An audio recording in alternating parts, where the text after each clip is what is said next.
Il n'y a aucune preuve d'efficacité d'aucun produit homéopathique.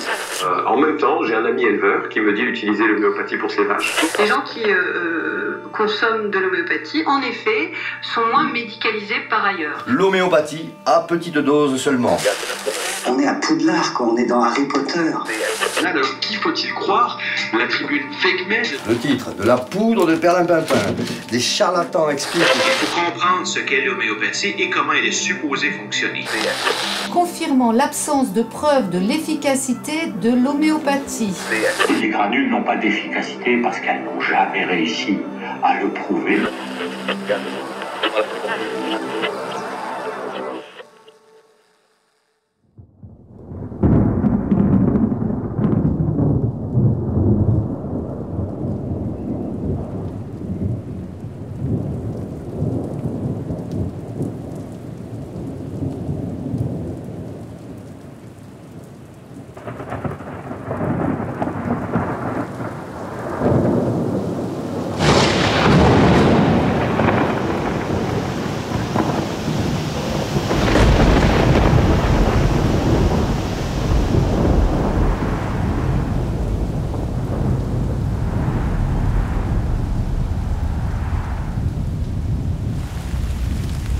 Depuis quelques années, le ciel se couvre de nuages noirs pour ceux qui, dans le monde occidental, font le choix d'exercer la médecine autrement. Les homéopathes en particulier. Les attaques d'une violence peu commune visent à exclure l'homéopathie du champ de la médecine. Voilà 2 siècles qu'elle dérange.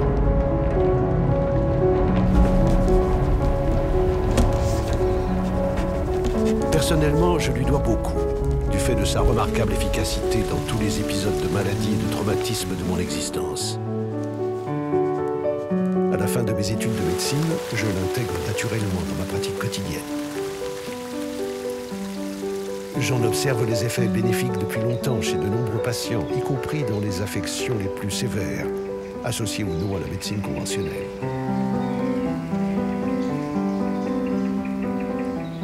Ému par tant d'ignorance et d'intolérance à l'égard de l'homéopathie, j'ai le désir d'en faire connaître la réalité subtile, à travers le témoignage de tous ceux qui, dans ce film, l'ont rencontré sur leur chemin de vie.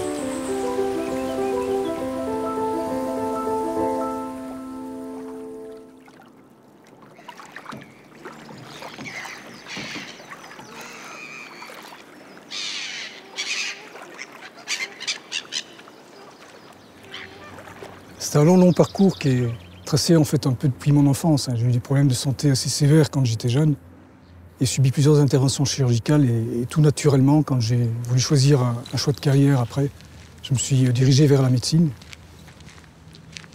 Et j'avais tellement fréquenté les hôpitaux, pour moi ça a été tout de suite la chirurgie. Donc voilà, je suis parti en chirurgie en Belgique, mais c'était la chirurgie digestive. Donc on faisait essentiellement du viscéral. Beaucoup de chirurgie de l'estomac, des appendicites, du foie, mais surtout beaucoup de cancérologie, donc une chirurgie de fin de parcours, presque de propreté. Et là, ça devenait extrêmement compliqué pour moi parce que je me disais, bon Dieu, en arriver là et faire uniquement ça comme type de formation, ça me plaisait pas tellement. Donc j'ai essayé de voir si on ne pouvait pas travailler un petit peu en amont pour éviter de voir des gens en fin de vie, comme ça, dans des états de dégradation importants, et voir s'il n'y a pas une autre technique pour leur éviter d'en arriver là.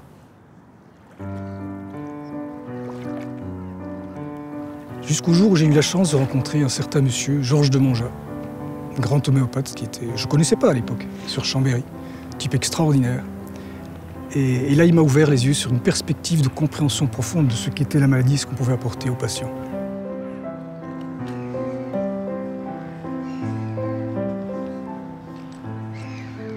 Au début, c'était assez compliqué parce que je ne savais pas très bien où j'allais en fait. Ce que je voulais, c'était une médecine qui soit plus humaine. Alors, je voulais quelque chose qui englobe plus l'énergie globale de l'individu.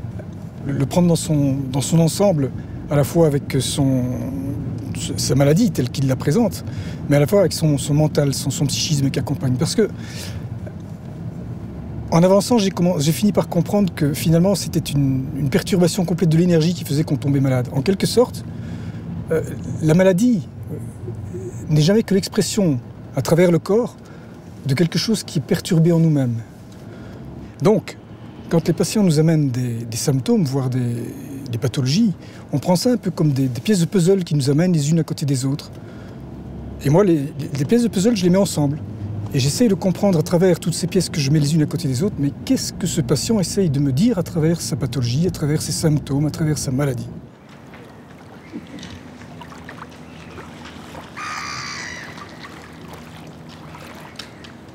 Aujourd'hui, l'homéopathie est souvent une médecine de première intention dans les affections bénignes.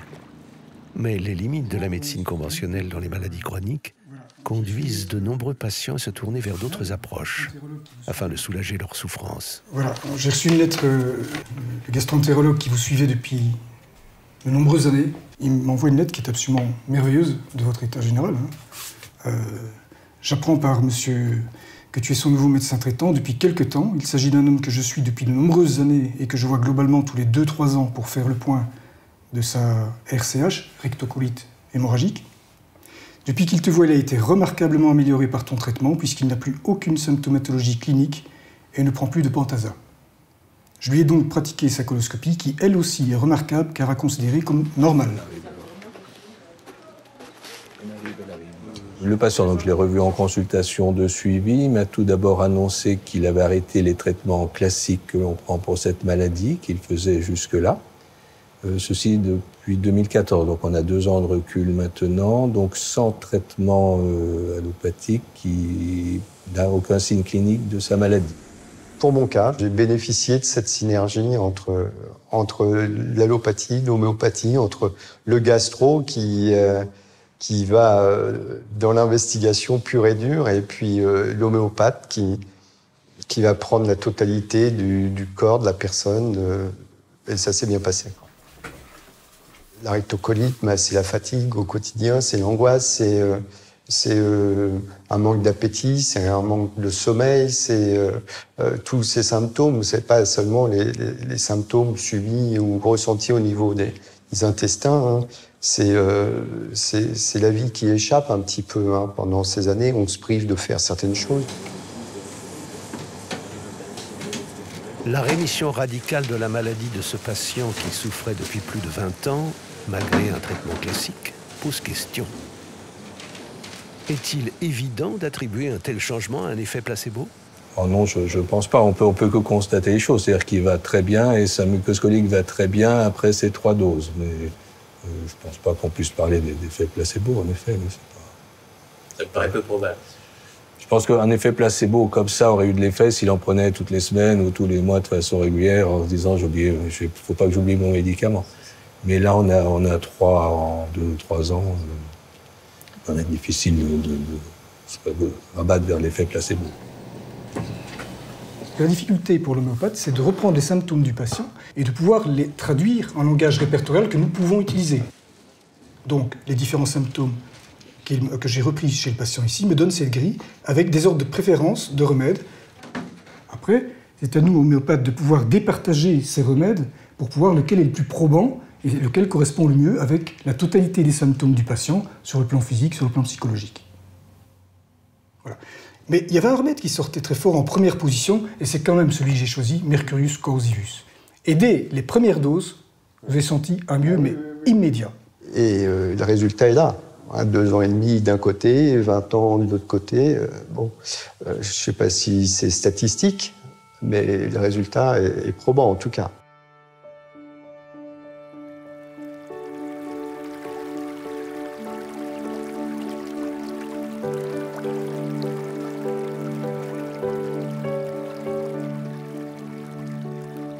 C'est le chlorure de mercure qui a servi à la fabrication de ce médicament homéopathique. À la base, c'est un produit minéral toxique qui, absorbé, provoque des lésions inflammatoires, des ulcères et des hémorragies. Étonnant. La prise de quelques doses homéopathiques de ce composé coïncide chez ce patient avec la disparition de symptômes analogues à ceux d'une intoxication par cette même substance.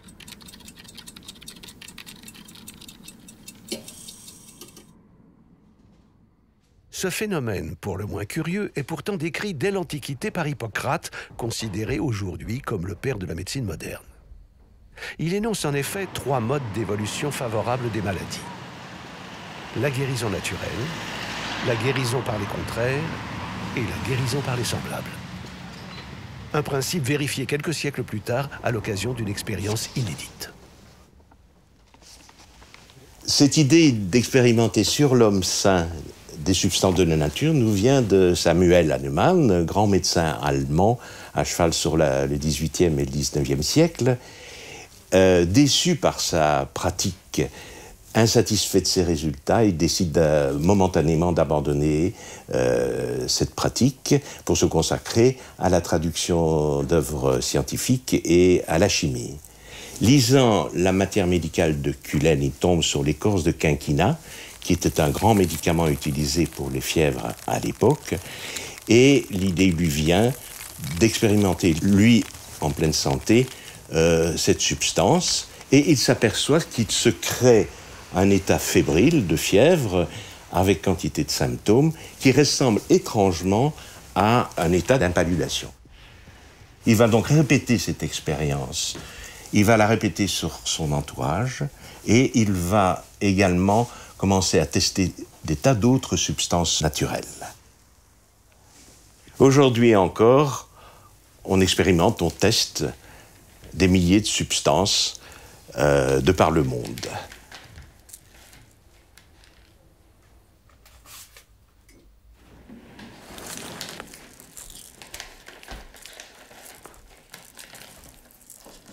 Dans tous les pays où l'homéopathie a pris racine, ce travail d'expérimentation minutieux, appelé aussi proving, se poursuit. Après un entretien approfondi avec leur superviseur, les volontaires absorbent tous les jours des doses imprégnées ou non de la substance testée jusqu'à l'apparition de symptômes. Personne n'en connaît la composition, à l'exception du pharmacien. C'est un protocole en double aveugle contre placebo. Après 6 mois d'observation, chacun est invité à rendre compte de son expérience. Chaque expérimentateur, un par un, va raconter son vécu. Ça serait bien de se tenir à peu près à 5 minutes chacun. Les superviseurs, après, viennent donner un petit peu des compléments, leur éclairage sur l'expérimentation. Et puis comme ça, on va faire à tour de rôle. Donc au bout d'un moment, vous allez voir qu'il y a des choses qui vont se recouper entre ce que disent les uns et ce que disent les autres. Mais à partir du moment où je vous aurai dit le nom du remède, le proving est fini. Après, tout ce que vous pourrez ressentir sera forcément influencé par l'idée qu'on se fait de cette souche. D'accord ? Qui veut commencer ? Il y a un symptôme qui m'a suivi pendant 1 mois complet. C'était pas forcément tous les jours, mais c'était très récurrent. C'était une chaleur de l'oreille gauche. Les maux de tête, ils étaient au début à l'occiput et puis après en casque sur la tête. Vers 10h30, sensation de céphalée en casque. J'étais un peu rebelle, j'étais contre tout, contre la société. Mais toujours l'humeur aussi bonne. Pluriéthanal encore vers 21h jusqu'au coucher. Qui a expérimenté et qui n'a pas parlé encore ? Il y a toi ? Et donc elle a le tensiomètre qui est sur la table, elle prend le tensiomètre, elle me dit c'est combien de temps ? Je ne sais pas, 23 d'un côté et 22 de l'autre. J'avais strictement aucun symptôme mis à part ça. C'est bon ? Voilà, c'est le cèdre du Liban qu'on a expérimenté. Quand j'étais en train de travailler sur ces notes, j'ai eu la chance de voir un patient qui avait plein de symptômes qui m'évoquaient la pathogénésis que j'avais entendue. Donc d'abord, il venait pour des maux de tête avec une chaleur à la tête, exactement comme décrit par l'expérimentateur.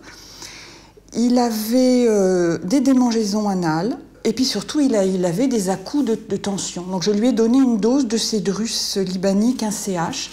Et de façon étonnante, son hypertension s'est complètement résolue. Et en plus, il a retrouvé un sommeil de bonne qualité. Donc on voit qu'en fait, j'aurais jamais pu prescrire cédrus dans cette situation-là si j'avais pas fait l'expérimentation, parce que c'est là que j'ai compris les symptômes. Donc en fait, j'ai senti qu'à ce moment-là, je me mettais vraiment dans les pas de Samuel Hahnemann, puisque, en fait, comme les homéopathes, au fil des années, depuis que l'expérimentation se fait dans le monde entier, on enrichit la matière médicale. Et donc, j'ai rajouté, avec tout le groupe d'expérimentateurs, on a rajouté quelques pages à la matière médicale et on a donné des outils supplémentaires aux prescripteurs. Et au bout d'un moment, il y a eu la goutte de trop, j'ai pas explosé. Dans toute expérimentation, seuls les sujets sensibles présentent des modifications de leur état psychologique et physique. Leurs symptômes analysés puis répertoriés ouvrent de nouvelles perspectives thérapeutiques.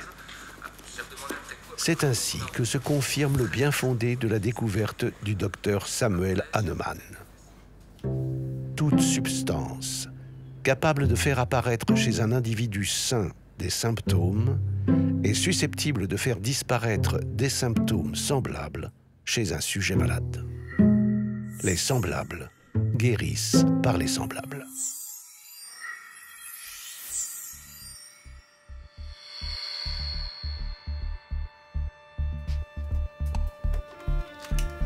Dès lors, deux voies s'ouvrent pour la médecine.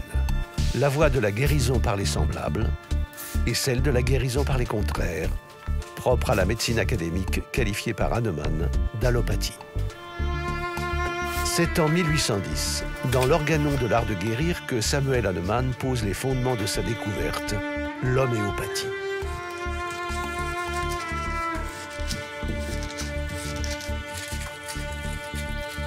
Fin connaisseur de la toxicologie, chimiste reconnu, il expérimente la dilution des substances afin d'annuler leur toxicité.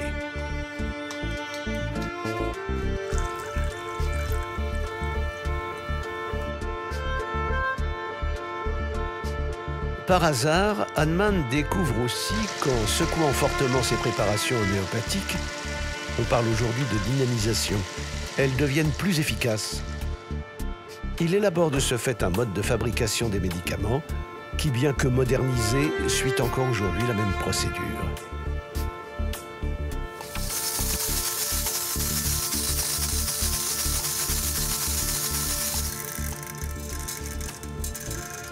Mais le travail de ce chercheur infatigable ne s'arrête pas là. C'est une conception révolutionnaire de la vie humaine, de la médecine et de la santé qu'il énonce dans l'Organon, basée sur le concept d'énergie vitale et de globalité. Hahnemann s'oppose à un modèle médical purement matérialiste. Il conçoit l'individu comme un tout, animé par une force immatérielle.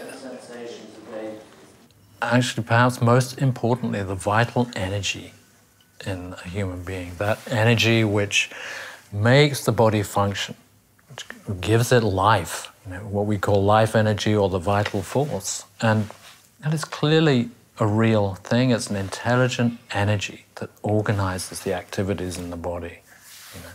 Circulation, assimilation, metabolism, elimination. How do these things happen? Not by some accident. There's an intelligent energy there. And conventional science has a complete blind spot in relation to that. It doesn't really talk about that. And that's what we talk about in homeopathy all the time.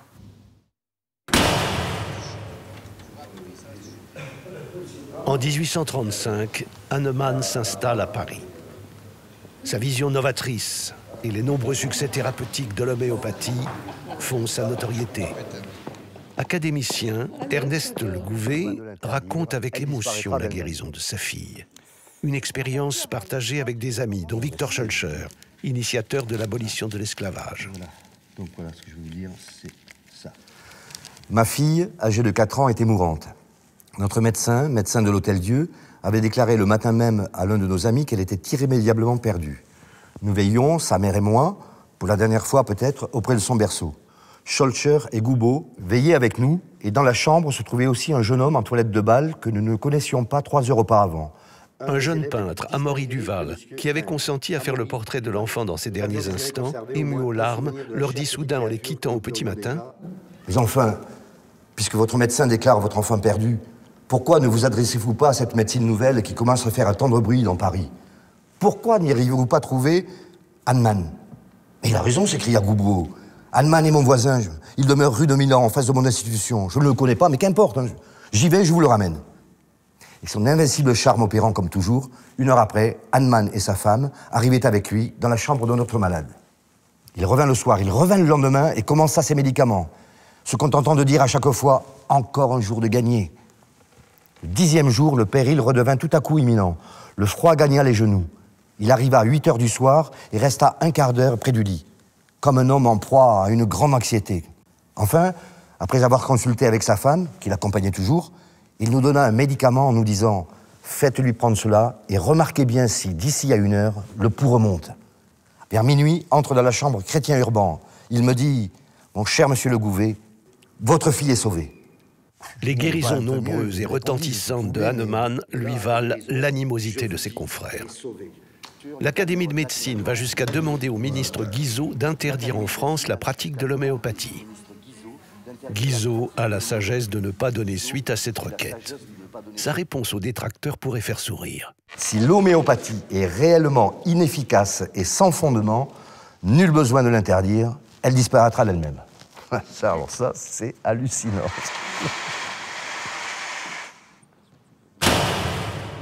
Le choléra éclata le 27 juillet 1831 dans la ville de Rab en Hongrie. Le nombre des malades augmenta avec une telle rapidité que bientôt tout homme de l'art fut occupé nuit et jour. Ils rivalisèrent de zèle pour traiter et sauver leurs malades après divers systèmes. Mais malgré leurs efforts, les résultats obtenus ne furent pas heureux. Dans cette terrible maladie, comme dans toute autre, l'homéopathie s'est montrée miraculeuse. Vers le début du XIXe siècle, à partir des années 1830, le choléra va ravager toute l'Europe. Dans la littérature, on trouve de nombreux témoignages de médecins, d'officiers de santé venant d'Italie, de Hongrie, de Russie, alors que la mortalité est de 50%, avec l'homéopathie, on n'enregistre que 5 à 10% de décès. À partir de là, l'homéopathie rentre à l'hôpital et va se répandre dans le monde entier.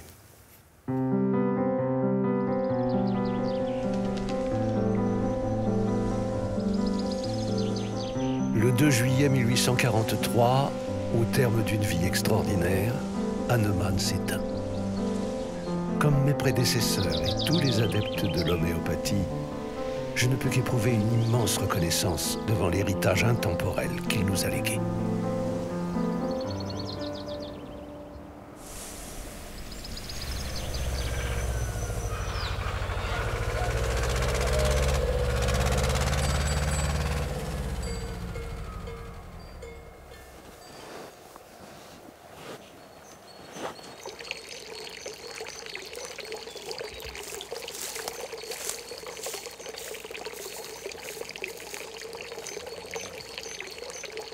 Moi, ce qui me fascine avec l'homéopathie, c'est que je crois que justement, on est plus dans une approche de médecine traditionnelle, c'est-à-dire qu'en utilisant nos remèdes qui sont des végétaux, des animaux, des minéraux, et en voyant le lien qu'il y a entre la vie d'un animal et les symptômes pathologiques associés au remède animal, ou la biologie d'une plante, la vie de cette plante, et qu'on le rapporte aux symptômes qui vont apparaître dans la pathogénésie, donc dans les symptômes qu'on va guérir chez le patient avec cette plante, il y a une vraie cohérence.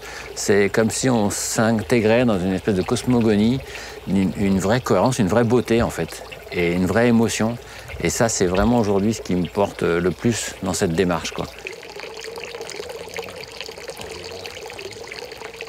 La médecine moderne est devenue et devient une médecine très technologique, de plus en plus technologique, ce qui ne veut pas dire qu'elle est inefficace. Je ne suis absolument pas un détracteur imbécile de l'allopathie, mais par contre, c'est une médecine qui se détache de plus en plus, de par son aspect technologique et de par ses idées de protocoles, de procédures, etc., elle est en train de se détacher de plus en plus du vivant.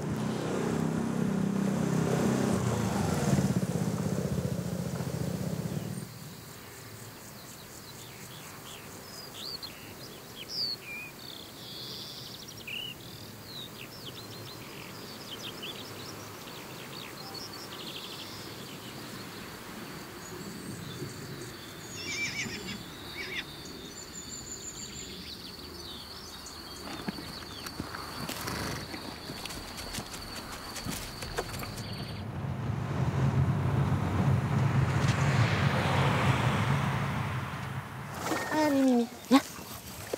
Ah, ma jolie. Alors. Non, mais là, c'est de pire en pire, parce que ça, enfin, c'était pas flagrant. Ça, c'est sorti récemment, ça. Ouais, il n'y avait pas d'autre chose. Ouais. Donc, paralysie faciale gauche.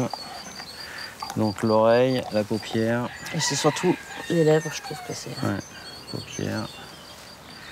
Et la lèvre supérieure qui est complètement déformée. Ouais, c'est comme ça que je m'en suis aperçue. Ouais. D'accord. Donc là, ce qui se passe, c'est qu'il y a un mélanome qui est en train de comprimer le nerf facial. Qui se trouverait derrière l'oreille. Voilà, la palpation.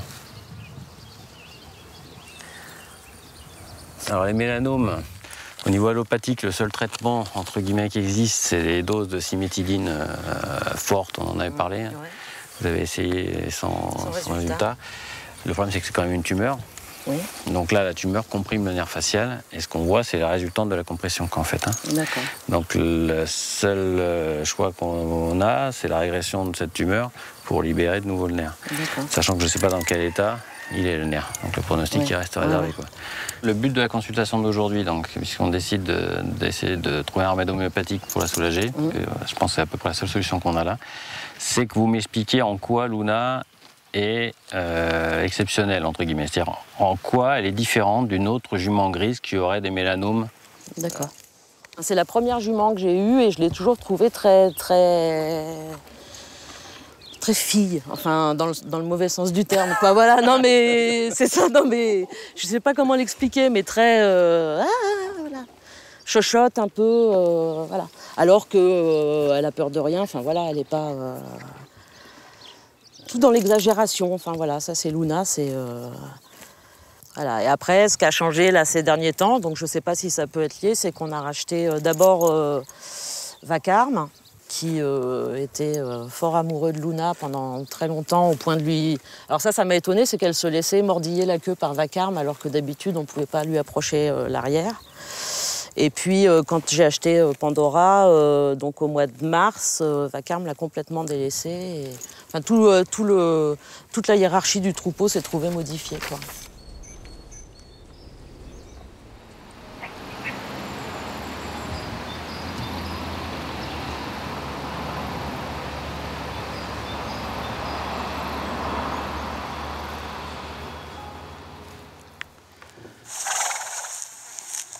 On a l'histoire de Luna, on choisit dans son histoire les symptômes les plus individualisants, ceux qui expriment le plus sa souffrance, et on les hiérarchise. Moi, j'ai hiérarchisé ces symptômes. Le premier symptôme le plus important pour moi, c'est les tics qu'elle a. Le deuxième symptôme que je retiens, qui est aussi un symptôme physique et qui la dépasse, c'est cette nymphomanie. Donc le troisième symptôme que je garde, c'est la paralysie faciale, qui est directement liée à la maladie, puisqu'on a cette tumeur qui comprime le nerf facial. Quatrième symptôme, c'est cette précipitation, ce côté toujours pressé, et au-delà de ça, le côté fille qu'elle a décrit, qui est quand même intéressant, parce que là, on commence à être un peu plus dans le subjectif, par rapport à la construction du début de la hiérarchisation, mais il est important parce qu'elle l'a vraiment ressenti et que ça colle avec le reste finalement, avec cette précipitation, etc. C'est un côté un peu maniéré, c'est-à-dire que cette jument ne sait pas faire les choses simplement, elle exagère tout. Je finis l'individualisation de Luna avec en fait son histoire récente, c'est-à-dire que le fait qu'elle ait perdu sa position sociale dans le troupeau. Et en plus, il y a eu cette histoire, cette relation amoureuse, on pourrait dire, entre ce cheval et elle, qui a immédiatement cessé dès l'arrivée de la nouvelle jument. Et on peut imaginer que ça a eu des conséquences sur Luna.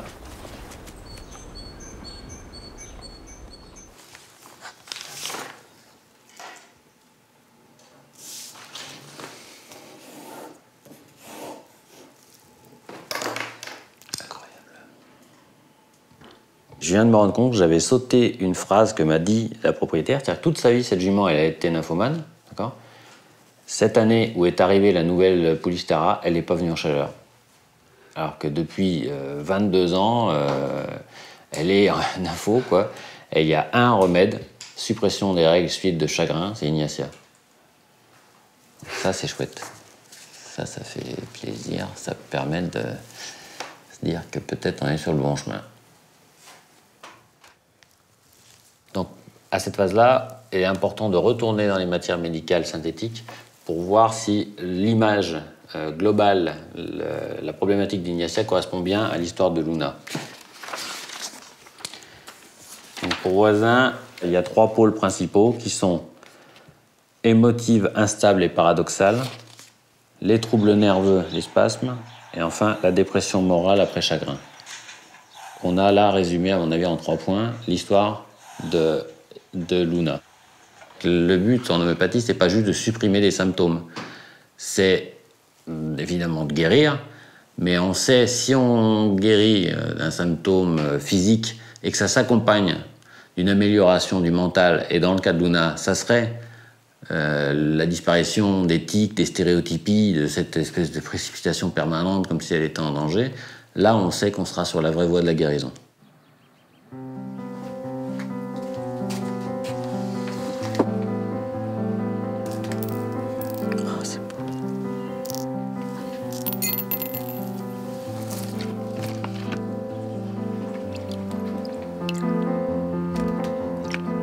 Allez, c'est rien du tout. C'est rien, Poussinette.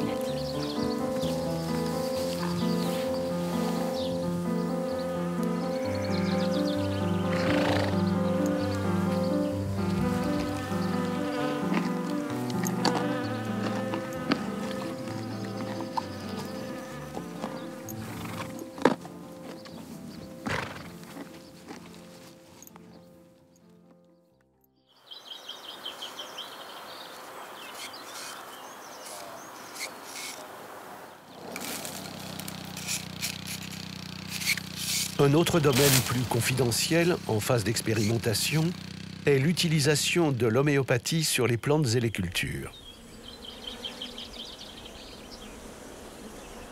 Des femmes, des hommes, agriculteurs cherchent des alternatives efficaces et durables, comme ici, dans le département de la Drôme. J'avais jamais fait la relation avec le végétal ni l'animal, comme si tout était cloisonné. Et j'ai découvert ça et je me suis dit, mais pourquoi pas le végétal? Et donc je suis là parce que je veux apprendre. On utilise l'homéopathie aussi bien au niveau familial que pour les animaux qui sont sur la ferme depuis très très longtemps. Et suite à l'invasion de la pyrale du buis l'an dernier, on a fait plusieurs essais pour essayer de gérer cette invasion, dont de l'homéopathie, conjointe à d'autres expériences sur des moyens physiques qui sont l'utilisation de nettoyeurs de pression pour faire tomber les chenilles, ou bien du bacille thuringiensis. Et en fait, on a eu des résultats très très intéressants aussi bien dans les 3 méthodes, dont l'homéopathie. Si on prend par exemple la rouille des céréales. La rouille des céréales, on peut utiliser belladonna, mais on peut utiliser aussi aconite. L'aconite aussi est efficace. Mais dans quel cas on va utiliser belladonna et dans quel cas on va utiliser aconite, ça, il faut avoir le coup d'œil. Les produits chimiques, généralement, quelques jours après le traitement, les feuilles se dessèchent et soit restent accrochées aux branches, soit elles tombent par terre. Donc on tue, alors que là, avec l'homéopathie, on n'a pas tué les feuilles. Les feuilles continuent à faire leur fonction.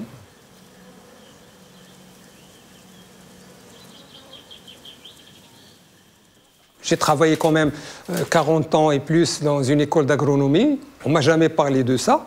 Quand j'ai vu ça de mes propres yeux, c'est vraiment... effectivement, c'est un choc. C'est un choc parce que moi qui croyais toujours qu'il faut avoir une dose létale pour éradiquer le parasite, avec un granule de sucre, on a pu quand même guérir une maladie qui demande... Et même de point de vue économique, parce qu'au Maroc, un tube de granules, ça coûte 18 dirhams 50. Il y a 80 granules. Alors, calculez le coût pour voir, comparez-le à...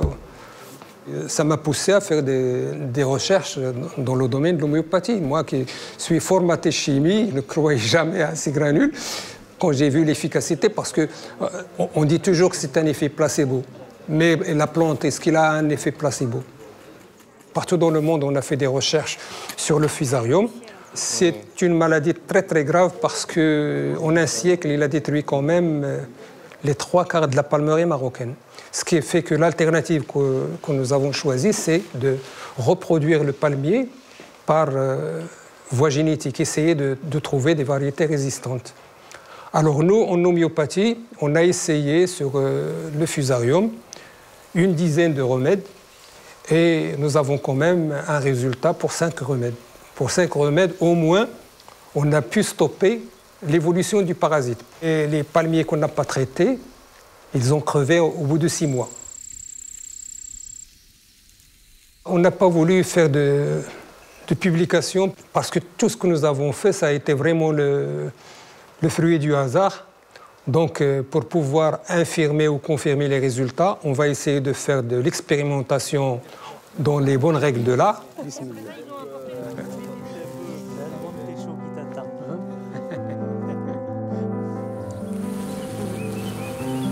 À l'heure où des voix s'élèvent pour dénoncer les effets ravageurs de certains pesticides sur l'homme, la faune et les sols, je rêve un instant de voir l'homéopathie contribuer à la révolution agroécologique en cours, plus que jamais nécessaire à notre survie. Malheureusement, une réalité bien plus sombre se profile. Il y a urgence. L'Organisation mondiale de la santé tire la sonnette d'alarme. Des bactéries résistent aux antibiotiques les plus puissants. La croissance exponentielle des maladies chroniques et des cancers menace la pérennité des systèmes de santé. Rien, ou presque rien, ne semble infléchir la tendance dans un monde dirigé par des intérêts économiques servis par l'instauration de la pensée unique pour un marché unique.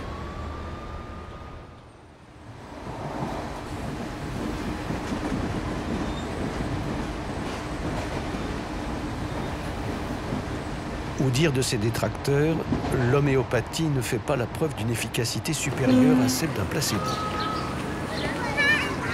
Malgré les milliers de cas documentés dans le monde en 2 siècles et les avancées scientifiques sur le sujet, la négation de ces faits persiste. Pour approfondir cette question, je me rends en Allemagne, à l'Institut pour la recherche en homéopathie. Il a pour mission de coordonner l'ensemble des recherches dans ce domaine. Qu'en est-il exactement? En homéopathie, la polémique fait rage autour d'un rapport, le rapport australien. Donc le rapport officiel en 2015, dont les conclusions sont que l'homéopathie est inefficace pour quelconque pathologie médicale. L'histoire, en fait, c'est qu'il y a eu un premier rapport, le premier rapport australien, qui a été commandité par les instances de santé australiennes, le NHMRC, National Health and Medical Research Council. On sait, de par les avis du professeur Mandelson, qui a émis un avis sur ce premier rapport, que ce premier rapport était de haute qualité. On pense aussi qu'il avait des conclusions en faveur d'une efficacité de l'homéopathie, mais ce premier rapport a été enterré. Et donc, ce qu'on appelle maintenant le rapport australien est en fait le deuxième rapport australien. Donc, nous, on a regardé ce rapport de fond en comble, 600 pages, et découvert un certain nombre de problèmes avec ce rapport, en termes scientifiques, des critères qui n'ont jamais été utilisés avant, critères de taille de l'étude et des critères de qualité, qui sont des critères très forts, qui ont pour conséquence, en fait, de réduire l'évidence de 176 études cliniques randomisées à 5 études. Quand on comprend ça, on comprend assez facilement comment on peut arriver à des conclusions aussi tranchées, aussi nettes, comme quoi l'homéopathie serait inefficace pour toute pathologie. Il y a d'autres études de très haute qualité, des revues de ce style-là qui ont été faites. En particulier, une étude très importante qui vient en tête, c'est celle de Robert Matty, en 2014, et qui démontre très clairement qu'en fait, l'homéopathie dite donc hahnemannienne individualisée, telle qu'on l'a, si on va voir un homéopathe, a des résultats positifs au-delà du placebo. Donc les conclusions de cette étude sont très claires, et la méthodologie qui a été utilisée, qui est du style Cochrane, donc des méthodologies qui sont très établies, très solides, n'ont pas été critiquées à ce jour.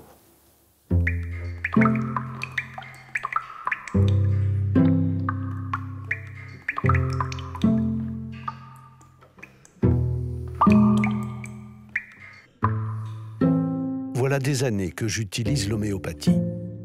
Les résultats observés m'interrogent. La fameuse controverse scientifique sur la mémoire de l'eau proposée par Jacques Benveniste, remise à l'ordre du jour par le prix Nobel de médecine Luc Montagnier, doit-elle être définitivement close? Existe-t-il une théorie capable d'expliquer l'action de ces mystérieux granules? Moi, mon action, ça consiste à étudier des méthodes scientifiques, les méthodes de la science, pour comprendre comment fonctionne ce remède homéopathique, indépendamment du problème médical. De façon étrange, on n'avait jamais étudié le médicament homéopathique. On a pris donc 2 lignes de produits, un produit minéral qui est Cuprum metallicum, un produit organique, une plante qui est Gelsemium sempervirens, et on a suivi rigoureusement le protocole de la pharmacopée européenne. C'est-à-dire que ce qu'on étudie, c'est le médicament, et pas un produit de laboratoire. Et donc, ce qu'on a trouvé, c'est que lorsque on faisait les études, le procédé homéopathique met en jeu en fait 4 choses. La matière de départ, bien sûr, l'eau, le récipient et l'air. Ce qu'on a montré dans cette étude qui s'appelle DINOME, on a montré que même pour des très très hautes dilutions, donc on est allé jusqu'à 30 CH, on retrouvait toujours quelques microgrammes de matière solide. Et cette matière solide, normalement, elle ne devrait pas être là, puisqu'on n'a utilisé que de l'eau pure. Donc il est évident que la seule source de matière dans le procédé ne pouvait être que le récipient. On travaille en récipient de verre et on sait que l'eau est agressive, donc l'eau va dissoudre du verre. Et elle dissoudra le verre que vous soyez à 10 CH, que vous soyez à 30 CH. Le deuxième point qu'on a pu voir, c'est que on a fait les mêmes expériences en diluant sans secouer et en diluant avec succution. Et on a vu que c'était très différent, et il est évident que la succution, le fait d'agiter, amène de l'air. Donc l'air amène lui aussi sa matière. L'eau, évidemment, elle est pure, et puis il reste le produit, in fine, le produit qu'on a utilisé. On a pu montrer qu'au-delà d'une dilution d'un facteur de 6 fois un facteur 10, il n'y avait plus rien. Il ne restait plus rien du produit. Donc à partir, disons, de 3 CH ou de 6 DH, en fait, on arrache de la matière au récipient, et ensuite cette matière va avoir un effet sur l'eau, cette matière dissoute solide, en conjugaison avec des bulles de gaz, pour donner les propriétés du médicament. Donc on sait aujourd'hui qu'un médicament homéopathique, ce n'est pas rien, c'est une dispersion de nanoparticules, de nanobulles d'air, avec de l'eau, et sans, évidemment, le produit de départ. Et ce qu'amène la théorie, c'est qu'elle nous apprend que quand on prend en compte la molécule d'eau, le vide et le rayonnement électromagnétique, on voit que sur l'eau, on découpe un damier, vous savez, comme un échiquier, dont les tailles sont de 100 nanomètres par 100 nanomètres, qui correspondent à l'excitation de la molécule d'eau par le rayonnement électromagnétique, enfin, qui est là de type ultraviolet. Et donc, ce damier se comporte comme, en fait, n'importe quelle mémoire d'ordinateur, c'est-à-dire qu'à l'intersection de chaque case, je peux mettre 0 ou 1, et à ce moment-là, je peux coder n'importe quel type d'information. Donc l'idée, c'est que quand on fait le médicament homéopathique, une piste de compréhension serait que ce damier existe dans l'eau et va être stabilisé par les nanoparticules de solide et par les nanobulles de gaz, parce que s'il n'y avait pas ces objets, le damier serait instable, ça on l'a montré aussi théoriquement. Pour que le damier soit stable, il faut qu'il s'accroche sur quelque chose. Donc l'idéal, c'est sur des solides ou sur du gaz. Et une fois que ce damier est là, eh bien évidemment la molécule, quand on la met, elle met son information sur ce damier, et puis ensuite quand on dilue, on retient que la partie immatérielle, électromagnétique, la signature électromagnétique de la molécule, plus que l'aspect matériel.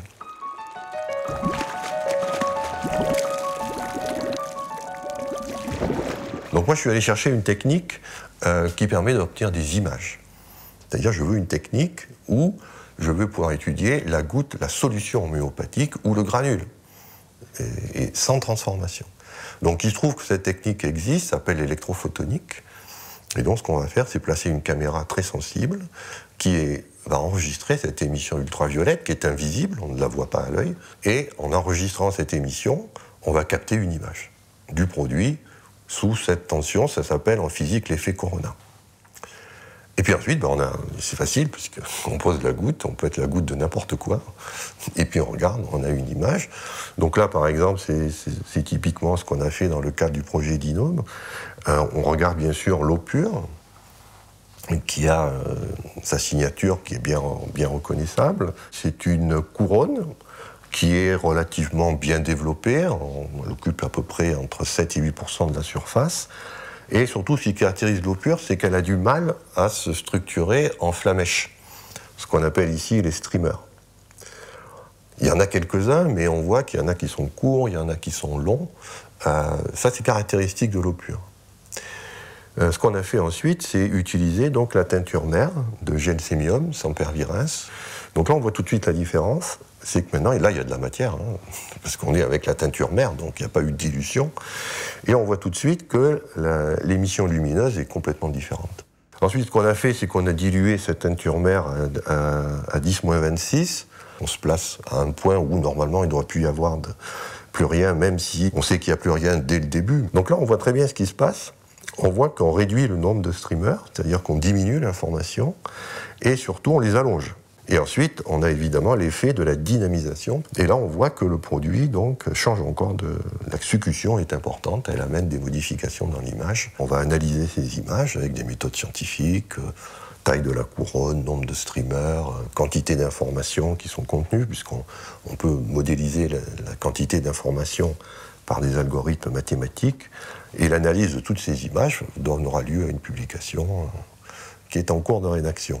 Donc en conclusion, on peut dire que l'eau, la teinture mère, le produit dilué 26 fois ou dynamisé à 13 CH sont des produits qui sont tous différents. L'image, il y a une information cuivre qui est ici, qui est très différente dans une information gelsémium. Chaque remède a sa signature photonique. On savait dès le 19e siècle que dans la nature, il y a deux choses. Il y a de la matière et du rayonnement. Et que la réalité est soit matérielle, soit immatérielle.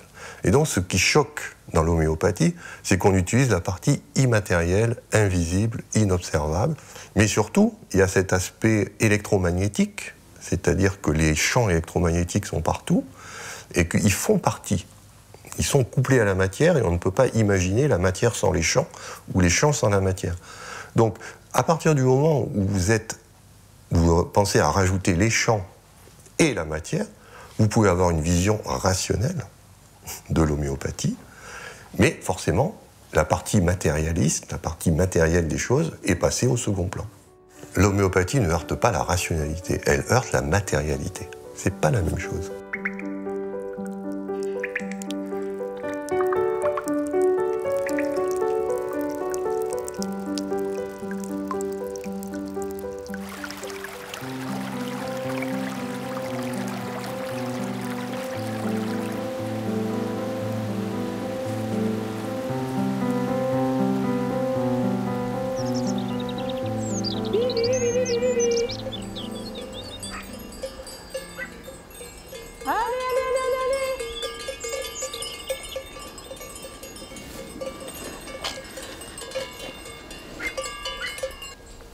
Il va manger, toi.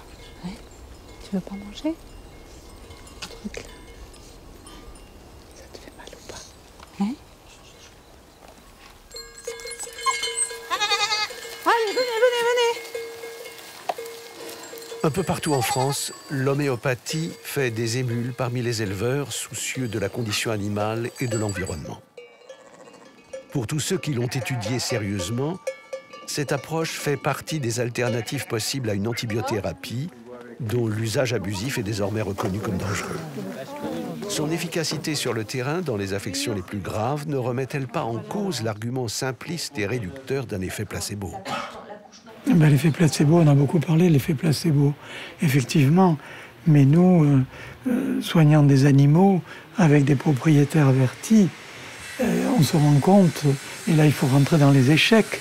On a des échecs, et on a beaucoup d'échecs. on a aussi beaucoup de succès. Par exemple, quand on lutte contre les avortements, on s'aperçoit qu'un avortement des avortements dus à une grande frayeur parce qu'il y a une attaque de chien errant ou de loup, et on donne aconite en dilution élevée, et on s'aperçoit que les avortements se calment. Et les brebis, elles ont reçu leur ration journalière, quotidienne, exactement de la même façon. La seule chose qui a changé, c'est qu'on a pulvérisé quelques gouttelettes du remède dilué et dynamisé sur le fourrage. Personne n'en sait rien. L'éleveur le sait, c'est tout.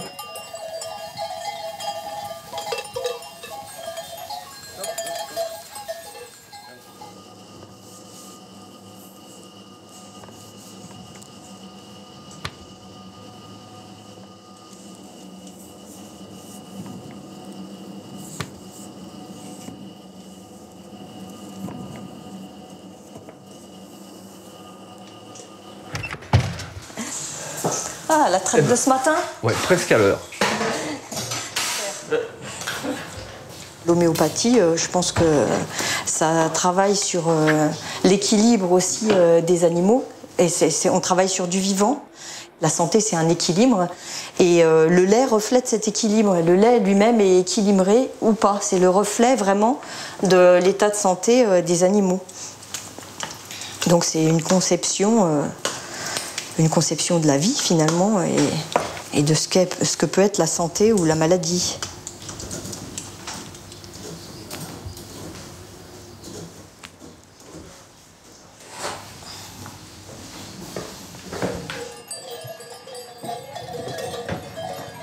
Viens là. Ouais, pousse.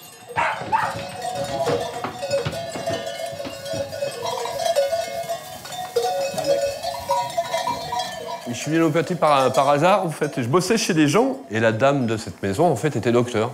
Et puis, bon, on a parlé d'homéo, elle m'a filé ces 10 feuilles renéotypées, qui posaient directement les bases, hein, quand même, de l'homéo, avec Hahnemann, l'énergie vitale, la loi de similitude, les symptômes, les remèdes, tout ça. Alors, moi, je découvrais un truc. Alors là, c'était un monde, quoi. Mais j'ai trouvé cette démarche d'observation fine hyper intéressante. Enfin, moi, je débutais dans le boulot d'éleveur, enfin, j'avais bossé un peu déjà, mais ça m'a vraiment interpellé comment ces gens regardaient leurs animaux, comment ils voyaient une chèvre vivre au milieu de carences, pourquoi celle-là, elle est toujours près de la porte là-bas, à chercher de l'air frais peut-être, ou chercher de la lumière, mais elle cherche quelque chose là-bas. Pourquoi les autres sont là, elle là-bas? Et voilà, et donc ça a fait comme ça, quoi. Et puis après, j'ai fait 1 ou 2 stages avec des vétos, j'ai acheté des bouquins, j'ai bouquiné. J'ai passé beaucoup de temps quand même à lire les matières médicales, quoi, pour stocker, avoir un stock de symptômes en tête, pour pouvoir le lire sur un animal.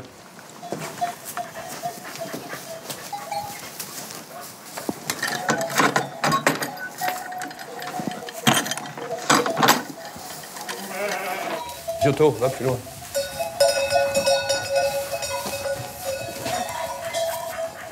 Allez, marche. Marche. Donc il y a 2 ou 3 ans, on a eu 2 ou 3 mammites gangréneuses là, sur le troupeau. On a sauvé 2 bêtes sur 3 quand même. Donc une mammite gangréneuse, c'est assez spectaculaire parce que là, au niveau de la mamelle, donc le quartier est gonflé comme ça, il devient violet, noir, et il se met à pourrir. Et généralement la bête en meurt, donc en allopathie ça marche pas non plus d'ailleurs. Donc là on a donné l'achésis, c'est du venin de serpent crottal. Et est apparu ce qu'on appelle un sillon disjoncteur, c'est-à-dire qu'il s'est tracé une limite, à peu près comme ça sur le quartier, et la gangrène n'a pas été plus loin. Mais toute cette partie-là du quartier a pourri et est tombée. Donc la pourriture et la chute, donc, ça prend 3 semaines. Hein. Mais derrière, il manquait un bout de la mamelle, mais c'était complètement cicatrisé et nickel, quoi. Et 2 mois après, donc c'était au mois de mai, ça. 2 mois après, on a fait les échographies, la bête était pleine. Elle s'était retapée, elle était pleine, elle a agnelé. Elle n'avait plus qu'un quartier qui produisait du lait, mais bon, on a sauvé la bête, on a sauvé la lactation suivante, même si la lactation est moins bonne. Mais c'est quand même chouette, quoi, même si, d'un point de vue économique, le meilleur remède, dans ce cas-là, c'était un coup de masse, et puis on n'en parle plus. Mais cet aspect économique, moi je ne veux pas en tenir compte, quoi. C'est pas mon job. Enfin, c'est mon job, il faut que j'en vive, évidemment, mais veux dire, s'il y a une bête malade, il faut que je la soigne. C'est des bêtes dont j'ai la charge, quoi. Après, si les bêtes sont bien nourries, bien logées, on évite quand même 80% des ennuis. Hein.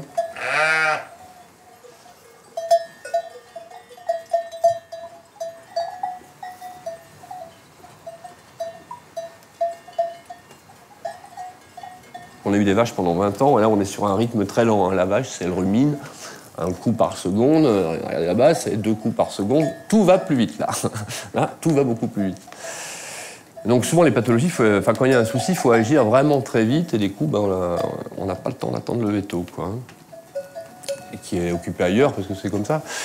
Et en plus, il y a un côté un peu autonomie que j'aime bien, quoi. T'as 200 tubes de granules dans une armoire, avec ça tu peux te débrouiller quand même. Pas mal. Surtout que tu as des résultats dans l'heure, hein, souvent. Donc, Et à chaque fois, quand tu prescris un remède et que ça marche, enfin pour moi en tout cas, ça fait 30 ans que c'est de l'émerveillement, quoi.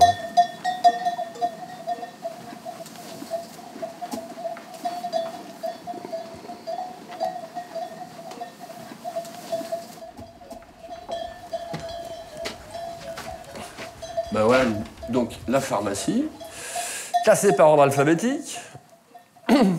Voilà, c'est les remèdes que j'utilise principalement ici. On va donc regarder là. Qu'est-ce qu'il y a là?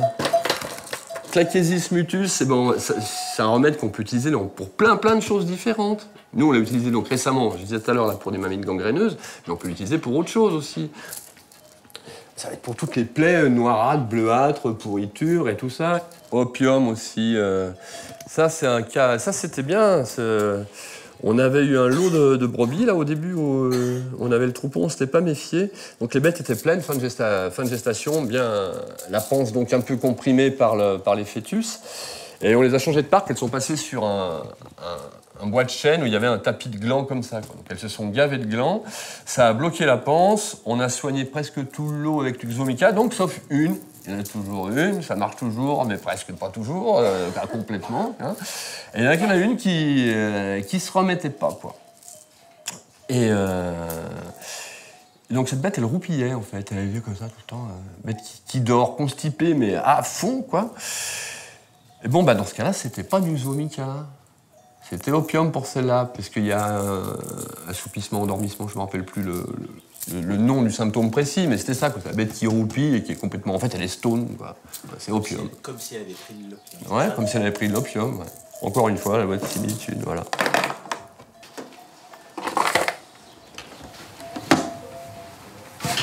Pour les courants d'air.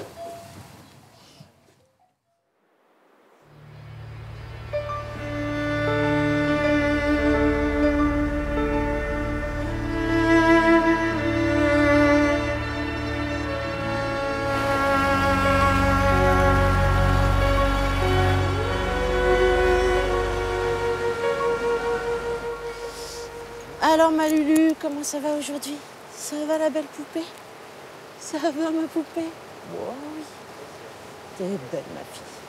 Belle poupée ça. Allez, hop, tu marches? C'est bien Minette.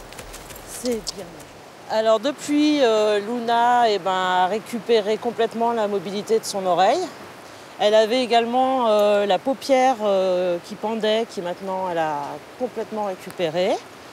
Et puis sa lèvre a bien dégonflé et elle a retrouvé pas mal de mobilité du nez. Elle tique plus, avant elle tiquait beaucoup, elle était très nerveuse, elle tiquait à l'ours tout le temps. Et puis elle a repris sa place dans le troupeau aussi. Luna aussi avait un gros problème, c'était qu'elle était constamment en chaleur, ce qui lui posait des problèmes de comportement parce qu'elle était très nerveuse pendant ces périodes-là. Elle était parfois en chaleur des mois durant, ce qui n'est pas normal. Et là, dernièrement, elle a été en chaleur de façon très discrète et pendant 3 semaines, ce qui est la durée normale des chaleurs. Et voilà. Et tout s'est très bien passé, pas eu de soucis de comportement avec Luna à ces moments-là. Juliette.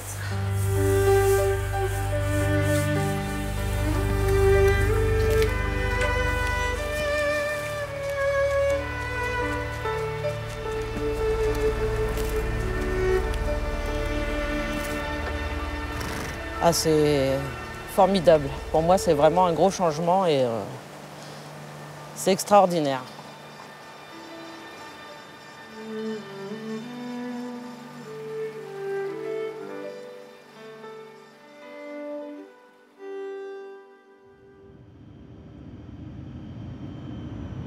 L'homéopathie est une médecine exigeante qui requiert des années de formation.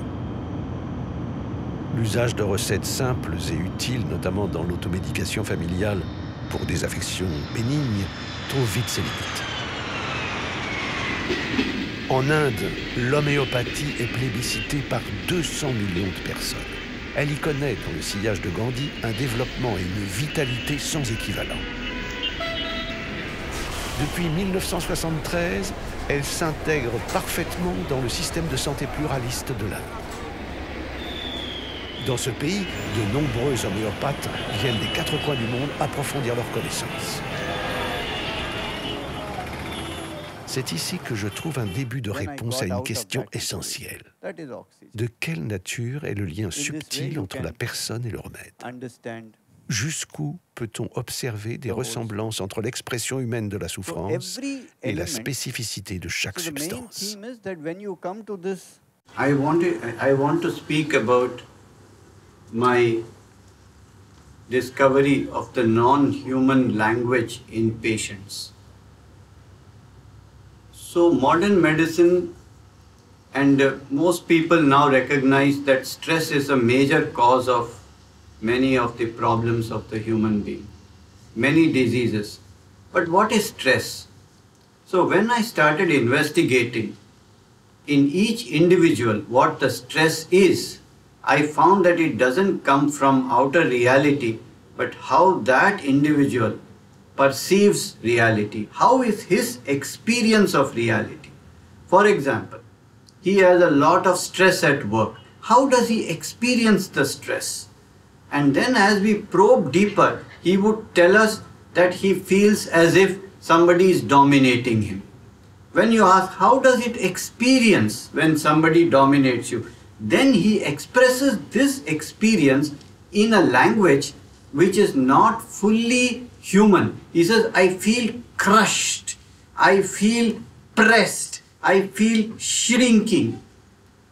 So it became evident to me that at the very core of each individual's experience is a sensation, is a physical experience that cannot be explained in human terms. And it seems at that point that he's talking the language of something else in nature other than that of a human being. And not only that, but in every area of his life, whether you go to his dreams, his fears, his childhood, he almost always expresses at the core the same experience. Une patiente dépressive, traitée par quelques doses homéopathiques de Drosera, une plante carnivore, a vu son état s'améliorer. Voici une lecture d'un extrait de consultation. Il reproduit mot pour mot son vécu dans l'un de ses rêves. C'est bon là, je crois que c'est le bon texte. Ouais. Ouais. On a le même? Ouais. Ouais. Donc là, tu me relances. Ah, t'inquiète pas, oui, ça je le fais. D'accord. Je le fais comme ça. Oui, je te le fais tout de suite d'ailleurs. Lara, âgée de 37 ans. Trahi. Je suis le Saint-Bernard et la proie facile. Un rêve qui vous a particulièrement marqué? Comme un voile rouge qui m'étouffe, associé à la toute-puissance de ma mère. Ça me paralysait. La sensation? Là, on est dans la tristesse. On ne peut pas agir, on anticipe l'échec, aucun espace personnel. Il est difficile de lutter contre ça, impossible d'agir. On est soumis à ce truc. C'est pas une impression de noyade dans le paysage, il y a la mer. Dans le rêve, soudain, un grand voile qui sort de la mer, très menaçant, qui vient m'enfermer au-dessus de moi. On ne peut pas échapper. Bien. Maintenant, fermez les yeux, observez et décrivez ce que vous ressentez. Il n'y a même plus d'espace d'air. C'est étouffant, c'est oppressant. J'ai mal à la tête. Un soleil voilé, ce voile qui va m'étouffer, ça m'empêche de respirer, d'agir. J'ai l'impression qu'on ne peut pas fuir ou se dégager. Je suis un grain de sable. Je suis à la merci de ça. J'ai peur, comme si je suis prisonnière, que je ne peux pas être aux commandes. Quelqu'un veut me transformer en robot. Je me débats, mais ça sert à rien pour échapper à ce voile. C'est dérisoire par rapport à cette force, comme un nain face à un géant.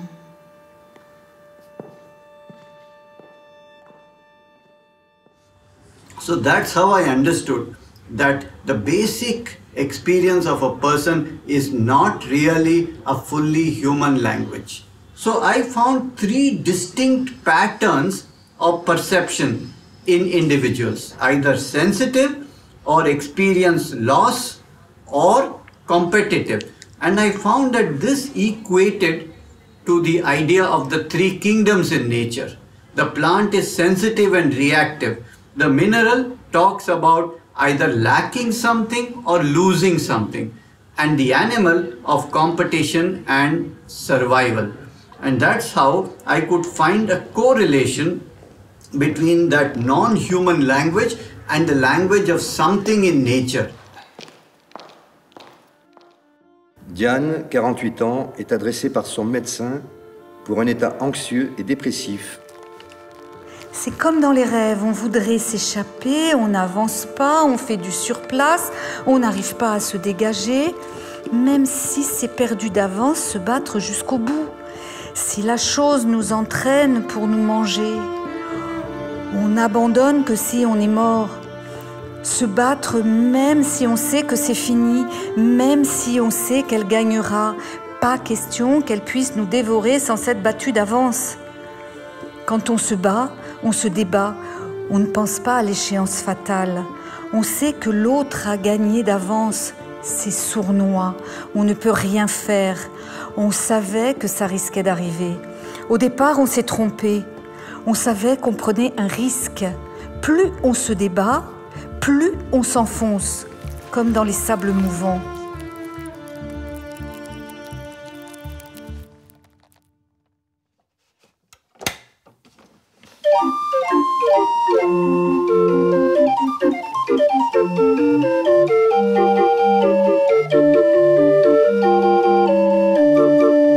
On peut vivre sans richesse, presque sans le sou. Des seigneurs et des princesses, il n'y en a plus beaucoup. Mais vivre sans tendresse, on ne le pourrait pas. Non, non, non, non, on ne le pourrait pas.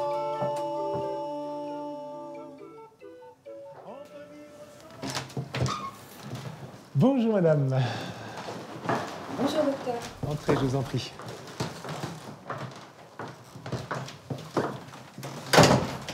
Alors, comment ça se passe? Alors écoutez, ça se passe plutôt bien. Rappelez-moi, ça fait combien de temps qu'on vous a fait le diagnostic? Ça fait 4 ans à quelques jours près ce mois-ci. Quelques jours près. Voilà. C'était quand? C'était le 23 juin 2013. Puis le verdict est tombé. On a cancer de l'ovaire avec carcinose péritonéale. Et lorsque j'ai demandé au chirurgien de me dire la vérité, la réponse a été: vous en avez entre 3 et 6 mois. Donc au départ, le premier traitement, ça a été une laparotomie avec une chirurgie très lourde. Et 2 mois après cette laparotomie, le temps de reprendre des forces, je suis rentrée dans un protocole de chimio. Et le souci était effectivement la gestion des nausées et des vomissements qui était terrible. Vraiment terrible, puisque je vomissais à peu près toutes les demi-heures. Et ça durait 5 jours, 5 nuits durant. Et les antiémétiques ne fonctionnaient pas. Et donc c'est dans cet état désespéré que je me suis tournée vers l'homéopathie. Moi qui suis tellement cartésienne. Les nausées étaient terribles. Ça n'a pas été évident pour vous non plus de les résoudre, puisqu'il a fallu tâtonner, trouver quels étaient les granules qui me convenaient. Rappelez-moi, je me souviens, il y a un symptôme tout à fait particulier que vous m'aviez raconté à l'époque. Voilà, alors je vous ai dit que je ne supportais, mais vraiment de ne rien prendre dans la bouche, pas même un brumisateur sur les lèvres. Le simple fait de brumiser de l'eau sur les lèvres et de sentir ces petites gouttes d'eau arriver dans ma bouche provoquait un vomissement. Et c'est ce symptôme qu'on avait retenu là. Voilà, tout à fait. Du coup, vous aviez creusé ce symptôme-là, oui. Et on avait testé d'autres d'autres possibilités homéopathiques, et c'est là qu'on a commencé à voir les premiers effets. Et donc on a réussi à réduire les vomissements. C'est ça. Et puis ce médicament, on l'a utilisé assez longtemps, je crois, on l'a utilisé, oui, pour l'état général. Tout à fait, ouais, tout à fait. À peu près les 2 premières années de la maladie sûre. Voilà, je crois 2 ans et demi, pendant 2 ans et demi à peu près. Mon expérience m'a amené à rencontrer le monde de l'allopathie avec les oncologues, leur mode de fonctionnement, le milieu hospitalier dans le traitement du cancer, et puis aussi l'homéopathie dans ces soins de support qui peuvent être proposés aux malades. Et j'avoue que j'en retiens 2 choses en tout cas. Première chose, c'est que ces 2 mondes sont totalement complémentaires. Moi, je n'envisage pas de poursuivre mes traitements les uns sans les autres. Si je suis encore là maintenant, c'est grâce à ces 2 mondes, à la mutualisation des savoirs et des possibilités de ces 2 mondes. Ça, je pense que c'est très important. Et j'avoue que ce qui m'a aussi surpris, c'est que ces 2 mondes sont complémentaires, mais sur une autre thématique. Lorsque je suis dans les services d'oncologie, j'ai le sentiment qu'on soigne ma pathologie, mais lorsque je suis chez mon homéopathe, j'ai le sentiment qu'on soigne à la fois ma pathologie, mais aussi le malade que je suis.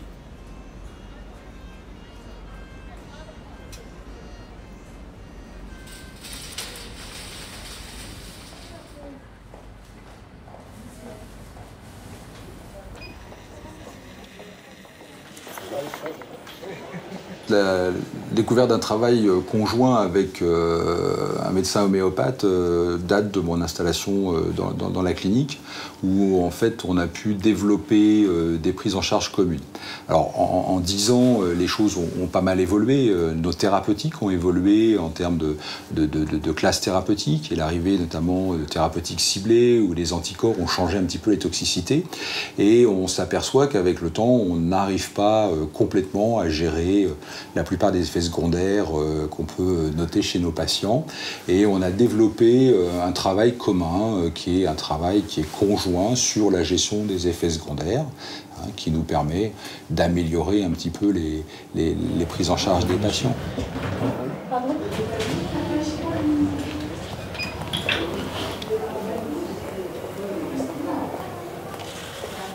Aujourd'hui, on est dans la prise en charge holistique, la médecine intégrative. Ça veut dire qu'il faut recourir à tout ce qui est possible, disponible, pour améliorer la qualité de vie des patients au cours des traitements au sens large de cancérologie.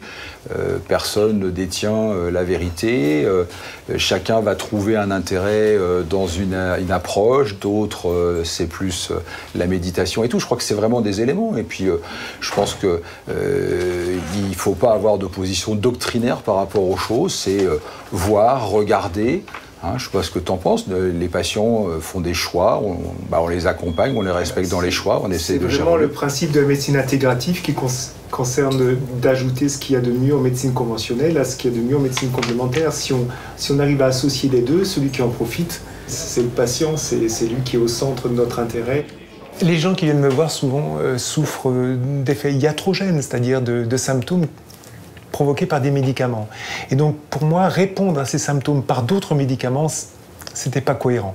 Et donc, pouvoir répondre avec des médicaments homéopathiques qui, eux, n'ont pas d'effets secondaires et n'ont pas d'interférence, surtout avec les traitements de la chimiothérapie ou des thérapies ciblées, c'est pour moi, je pense, une bonne réponse pour un médecin qui cherche à surtout ne pas nuire, ne pas nuire pour ne pas venir interagir avec les traitements. Donc, l'homéopathie n'a pas d'interaction médicamenteuse et ça, c'est une chance pour accompagner les traitements de chimiothérapie.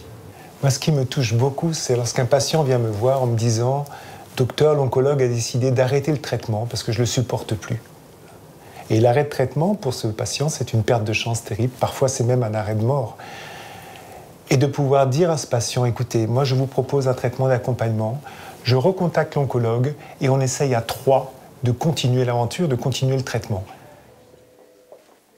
Dans les années 90, jeune psychiatre, à la demande d'un chirurgien, j'ai accompagné dans son service quelques patients atteints de cancer et en grande souffrance.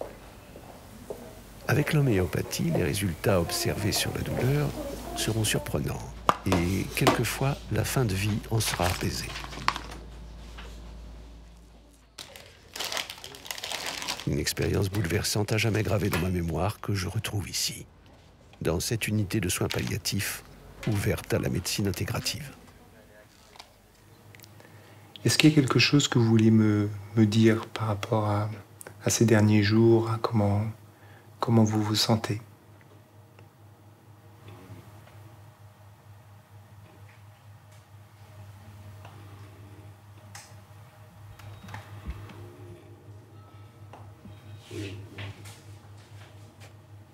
Je me sens privilégié, c'est-à-dire que puis-je demander de plus? Voilà. Vous avez accepté de témoigner par rapport à ce soir et par rapport à la présence de l'homéopathie dans ce service. Est-ce que vous auriez quelque chose à nous dire par rapport à ce que vous avez vécu avec les traitements homéopathiques, avec le fait que vous puissiez avoir un médecin homéopathe qui vous voit dans ce service de soins palliatifs?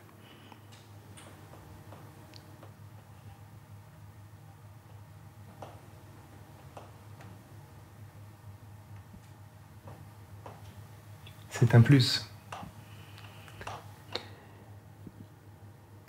En tout cas, je vous remercie d'avoir accepté de pouvoir laisser ce témoignage qui servira peut-être à d'autres personnes. Merci beaucoup. Je vous en prie.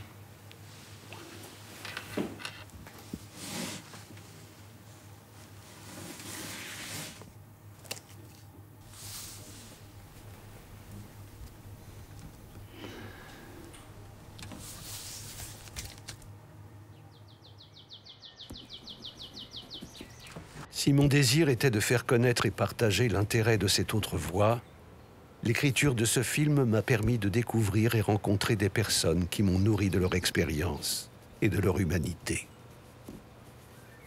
L'homéopathie questionne les limites d'un savoir largement insuffisant face à la complexité du vivant et à ses capacités insoupçonnées d'auto-guérison. Je crois qu'elle reste une alternative possible, voire nécessaire, face aux défis écologiques et sanitaires qui s'annoncent. À l'heure où l'on parle d'interdire, d'exclure et de condamner, je veux dire mon attachement, comme celui du plus grand nombre, à une science libre et ouverte sur l'inconnu, accordée à la nature, à laquelle nous sommes pour toujours liés.